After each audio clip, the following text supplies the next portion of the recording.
waxay si fiican u yaqaanaan sirta adduunka dhijitaalka, waxayna si fudud u adeegsadaan internetka qaybihiisa kala duwan. Waxay leeyihiin xoog isticmaale oo awood leh, waana saldhigga xoogga shaqada ee mustaqbalka. Sidoo kale waxay yihiin ku dhawaad 3 meelood oo meel dadweynaha dunida, laakiin si haddana waxaa lagu eedeeyaa jilicsanaan dhanka la falgalka bulshada ah iyo fahmi la'aanta macnaha nolosha. Haddaba maxaynu ka ognahay jiilka Z? waxaa lagu tilmaamaa jiilka Z inay yihiin dadkii dhashay dhammaadka 90-meeyadii qarnigii dhammaaday iyo ilaa 10kii sano ee ugu horreeyay qarnigan.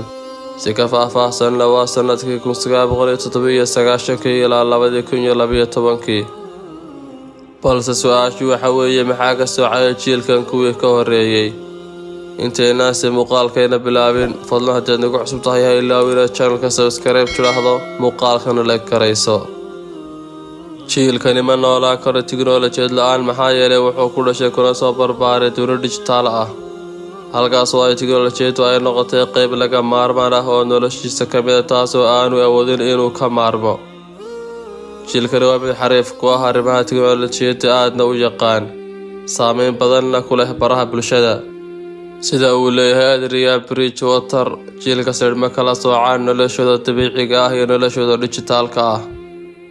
sida lagu sheegay daraasad ay soo saareen xarunta cilmiga dhaqdhaqaaqa jiilasha iyo shirkadda WordPress, waxaa lagu sheegay inuu jiilkani gooni leeyahay inay yihiin qaar ku tiirsan naftooda, koritaankooda iyo la jaanqaadidooda dhijitaalka ayaa ka dhigaya jiil xariif ku ah tiknoolajiyadda, taasoo saameyn ku yeelanaysa mustaqbalka isgaadhsiinta, wax iibsiga, waxbarashada, maalgashiga iyo qaybo kale oo kala duwan. dhanka kale waxaa jira kuwa aaminsan in noloshan isku dhafaysa nolosha dhabta ah iyo tan dhijitaalka ah ay abuurtay saameyntaba dhanka waaqica, waxayna nolosha noocani saameyntaban ku abuurtay xubnaha jiilkan. sida ay sheegeen xubnaha cilmi baadhistoodii, waxa ugu horreeyay ee aynu kala kulmi doono jiilkan ayaa ah xidhiidhkooda bulsho ee jilicsan, inay xoogga saaraan kali socodnimada iyo inay ka cararaan teamworkinka ama koox wada shaqaynta. waxaana ugu wacan spaceka ballaaran ay siiyeen baraha bulshadu inay xoojiyaan nolosha shaqsi ahaaneed ee jiilkan. tanina waxay sharaxaysaa xaaladaha badan ee niyad-jabka iyo rajaxumada ee haysta jiilkan si ka badan jiilashii hore, halka sidoo kale uu jiilkani dhibka la kulmo cilmiga iyo aqoonta.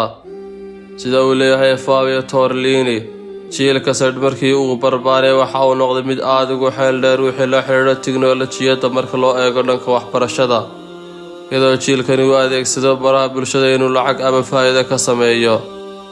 wuxuuna jiilkani aad u aqbalaa kala duwanaanshaha fikradeed, caqiideed iyo muuqaalka shaqsi ahaaneedba. innagoo isbarbardhigayna tilmaamahaas, maxay ayuu jiilkan mustaqbalku u qarinayaa? adiguse jiilkeesa ka tirsan tahay? ra'yigaagana noogu reeb dhanka kommentiga.